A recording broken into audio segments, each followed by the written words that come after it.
This was the Kit she was used to working with, stubborn, absolutely sure of himself, most of the time, the person with that size 12 courage packed into his size 10 self, a courage that would spend a few minutes trembling and then take on anything that got in its way, from the lone power to her father. If I've got to go, Nita thought in sudden, irrational determination, that sheer guts has got to survive, and I'll do whatever's necessary to make sure he does.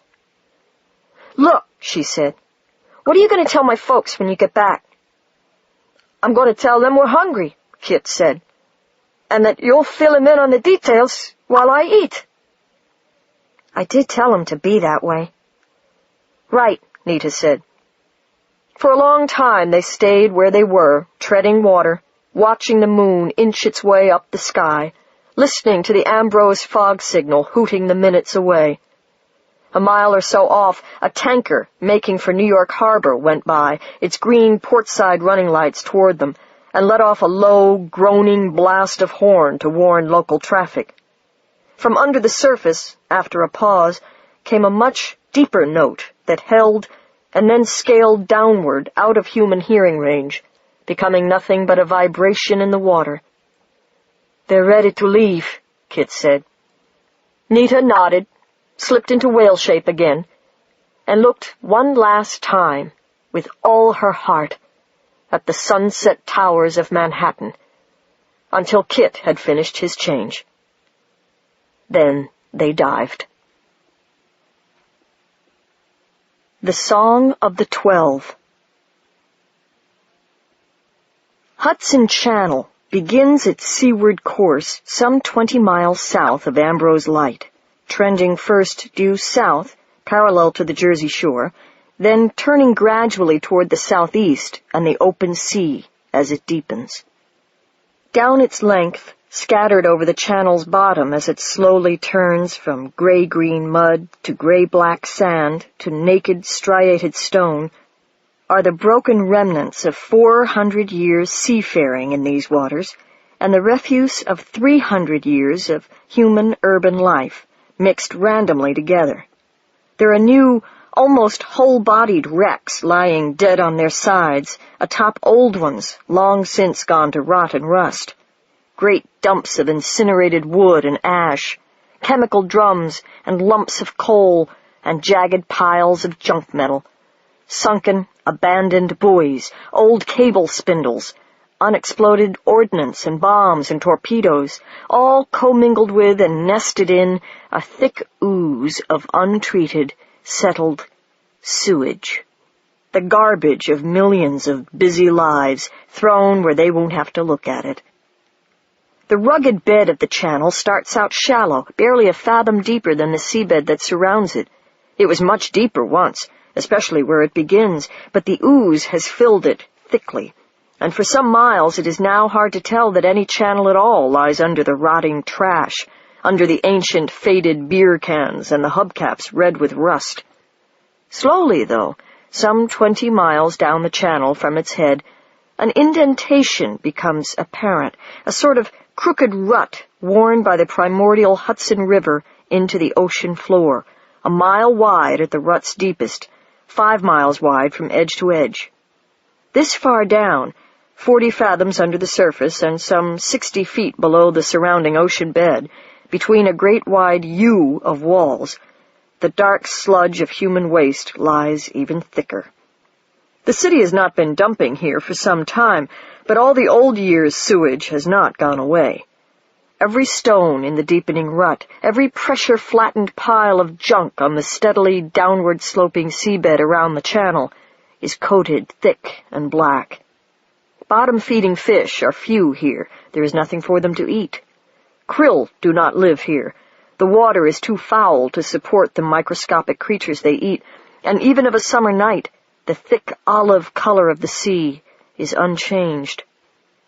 The channel's walls begin to grow less and less in height, as if the ocean is growing tired of concealing the scar in its side. Gradually, the rut flattens out to a broad, shallow depression, like 1,000 other valleys in the sea. A whale hanging above the approximate end of the channel, some 130 miles southeast of New York Harbor, has little to see on looking back up the channel's length, just an upward-sloping scatter of dark-slimed rocks and mud and scraps of garbage, drab even in the slate-green twilight that is all this bottom ever sees of noon. But looking downward, southward, where its course would run if the channel went any further, the abyss.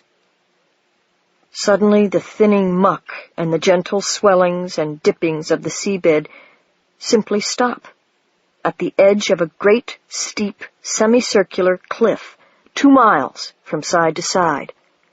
And beyond the cliff, beyond the edge of the continental shelf, curving away to northeast and southwest, nothing.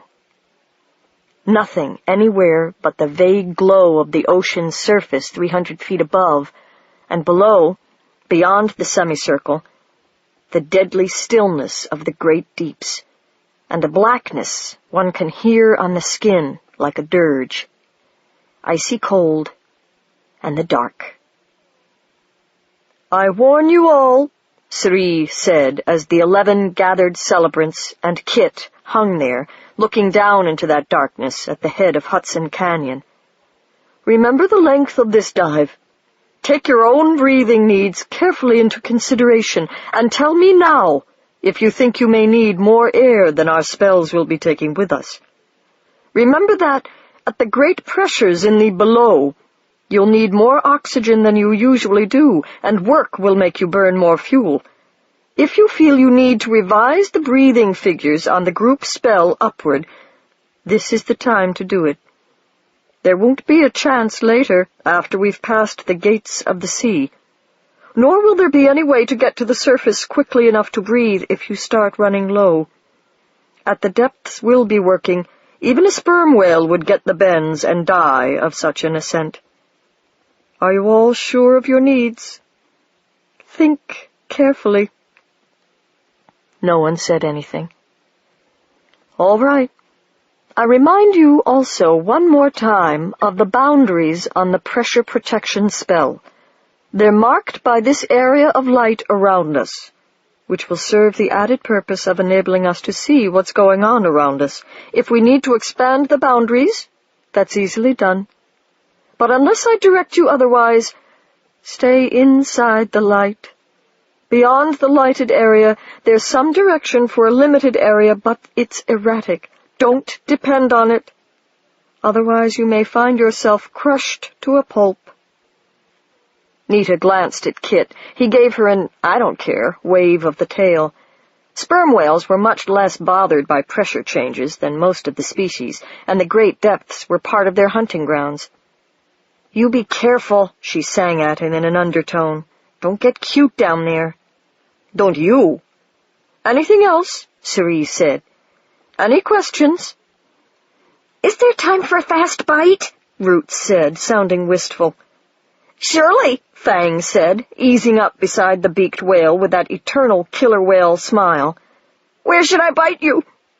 "Enough, you two. Last chance, my wizards." No one sang a note. "Then forward all," Cerise said, "and let us take the adventure the powers send us." She glided forward, out into the darkness, past the great curved cliff, tilted her nose down, and dived. Not straight, but at a 45-degree angle, roughly parallel to the downward slope of the canyon. The wizard light advanced with her. Arenya followed first, then Fang and Aniwit, with Fluke and Roots close behind. After them came Kiki and Arun and Hotshot and Nita, with Kit behind her as rear guard, suspiciously watching the zone of light around them. Only one of the celebrants did not stay within that boundary, sailing above it or far to one side as he pleased.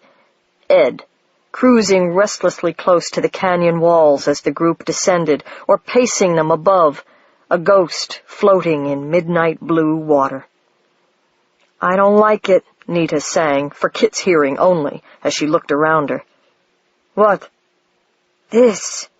She swung her tail at the walls, which were towering higher and higher as they cut downward through the continental shelf. On the nautical maps in their manuals, the canyon had looked fairly innocent, and a drop of 25 feet in a half-mile had seemed gentle. But Nita was finding the reality that rose in ever-steepening battlements around her much more threatening. The channel's walls at their highest had been about 300 feet high, comparable to the walls she'd seen in the Grand Canyon on vacation. But these walls were already 500 or 600 feet high, growing steadily steeper as the canyon's angle of descent through the shelf increased. If Nita had a neck to crane back, it would already be sore. As it was, she had something much worse, a whale's superb sonar sense, which told her exactly how puny she was in comparison to those cliffs, exactly where loose rocks lay on them, ready to be shaken down at the slightest bottom tremor. Kit looked up around them and sang a note of uncomfortable agreement. "Yeah," he said, "it gives me the creeps, too.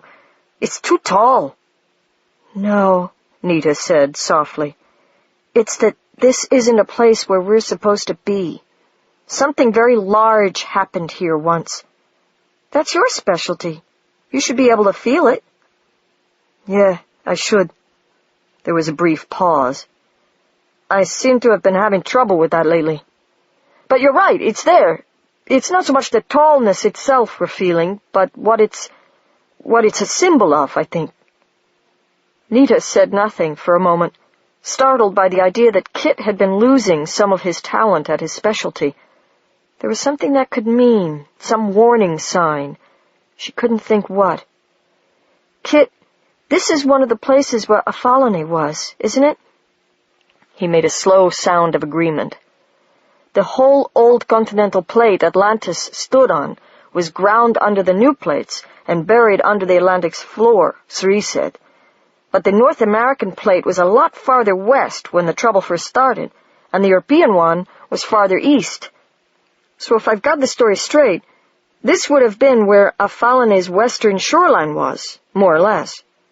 Where we're going would still have been open sea a couple of million years ago." "Millions of years?" Nita looked at him in uncomfortable wonder. "Kit, that's much farther back than the fall of Apollonie. That could—" Her note failed her momentarily. "That could go right back to the first song of the 12. Kit was still for a while as they kept diving. "No wonder," he said at last. "No one travels down through the gates of the sea except when they're about to do the song. Part of the sorcery is buried in the stone. If anybody should trouble it, wake it up." "Like we're doing," Nita said, and fell silent.